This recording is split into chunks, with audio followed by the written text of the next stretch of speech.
नमस्कार, मी घोडके मॅडम पुन्हा एकदा आपल्यासाठी घेऊन आलेले आहे एक नवीन लेक्चर. आज मी तुम्हाला गणित शिकवणार नाही, तर आज मी तुम्हाला एक महत्त्वाच्या पार्टवर तुम्हाला सांगणार आहे. की म्हणजे जो महत्त्वाचा आहे तेच सांगायचं राहून गेले. त्याच्यासाठी मी आज हे लेक्चर घेते. की 10वी हे सगळ्यांना माहिती आहे. 10वी बोर्ड म्हणजे आपल्या आयुष्याचा टर्निंग पॉइंट आहे.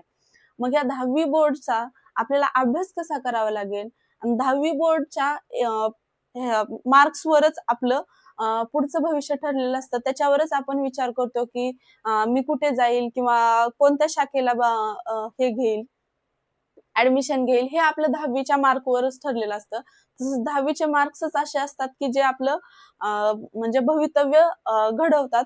तर ते घडवण्यासाठी आपल्याला 10वी 10वी या इयत्तेला आपल्याला असं म्हणजे हलक्यात घेऊन चालणार नाही. तर आपल्या 10वी म्हणजे आपल्या आयुष्यातील एक महत्त्वाचं वर्ष असणार आहे, जे की तुम्हाला स्वतःला त्यामध्ये झोकून द्यायचं आहे. आजपर्यंतचे म्हणजे भरपूर आई-वडिलांचं असं स्वप्न असतं, की आपल्या मुलाला एवढे मार्क पडले पाहिजे, आपल्या मुलीला एवढे मार्क पडले पाहिजे आणि 10वीचे मार्क तुम्हाला 9वी पर्यंतचे मार्क कोणीही विचारणार नाही, की तुम्हाला किती पडले. पण 10वीला मार्क किती पडले हे विचारायला मात्र सगळेच असणार आहेत. मग तुम्हाला सांगताना पण ते व्यवस्थित बरं वाटायला पाहिजे ना, की मला एवढे मार्क पडले. म्हणजे सांगताना पण कसं अभिमानानं आई-वडिलांना पण अभिमान वाटायला पाहिजे, की माझ्या मुलाला एवढे मार्क पडले, माझ्या मुलीला एवढे मार्क पडले. मग हे सांगण्यासाठी आणि एवढा आई-वडिलांना अभिमान वाटावा असं आपल्याकडून काहीतरी कृत्य घडवून आणण्यासाठी आपल्याला काय करावं लागेल, तर 10वीच्या बोर्डमध्ये चांगले मार्क घ्यावे लागतील. मग चांगले मार्क घ्यायचं म्हणल्यानंतर असं तर नाही होणार, की आपण डायरेक्ट एक्झाम दिली, की आपल्याला चांगले मार्क भेटले. त्याच्यासाठी आपल्याला व्यवस्थित अभ्यासाचं नियोजन करावं लागणार आहे. मग अभ्यासाचं नियोजन करायचं म्हणजे नेमकं काय करायचं? तर आपल्याला माहिती आहे, आपल्याला 10वीला किती विषय आहेत? तर एकूण विषय 7 आहेत.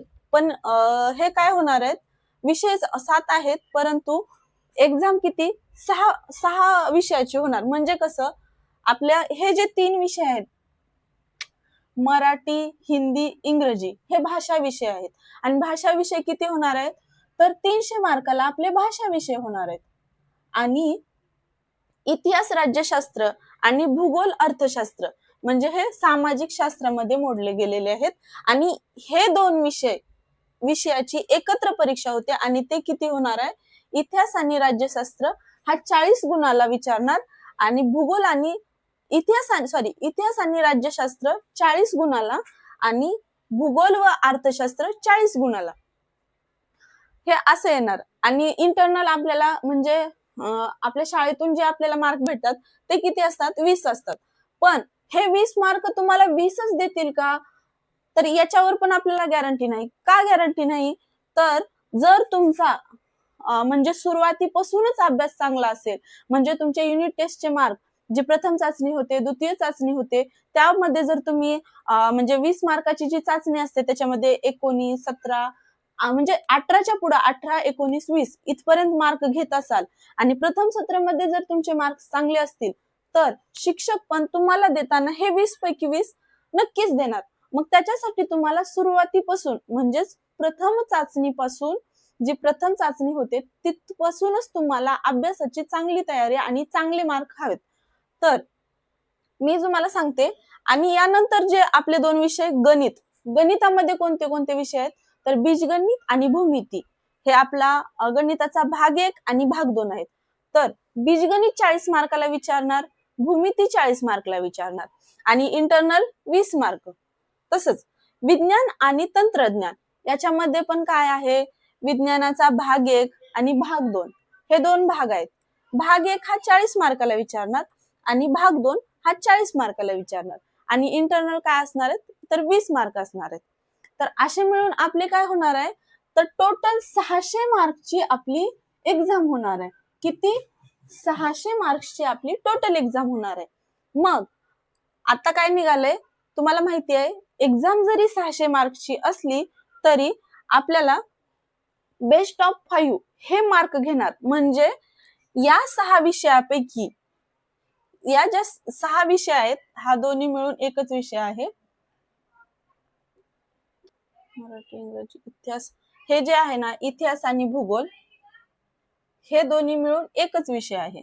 म्हणजे टोटल 6 विषय आहेत आणि 6 विषयापैकी ज्या विषयाला सर्वात जास्त मार्क असतील, म्हणजे ज्या 5 विषयाला सगळ्यात जास्त मार्क असतील ते 5 विषय घेणार, म्हणजे ते आपले 5 विषयाचे मार्क्स घेणार आणि त्याच्यावरती आपलं पर्सेंटेज ठरणार.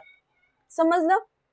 आता मी तुम्हाला सांगते, मी 10वीला असताना माझं अभ्यासाचे नियोजन काय होतं, ज्याच्यामुळे मला 10वीला 90.40% आले होते. मग मी अभ्यासाचं कसं नियोजन केलं होतं, आता तुम्ही मला एवढं बोलायचं की 90.40 हे काही भरपूर नाही, तरी पण म्हणजे त्या मानानं जेव्हा आम्ही 10वी देत होतो ना, तेव्हा 90.40 हे भरपूर मार्क होते. आताचे मुलं पण खूप ऍक्टिव्ह आहेत, जे 95+ पण जाऊ शकतात. परंतु अशा मुलांसाठी मी जे सांगते की जे 80+ तर होऊ शकतात, पण 90+ होण्यापर्यंत त्यांना कसा प्रवास करावा लागेल याच्याबद्दल मी तुम्हाला सांगेल.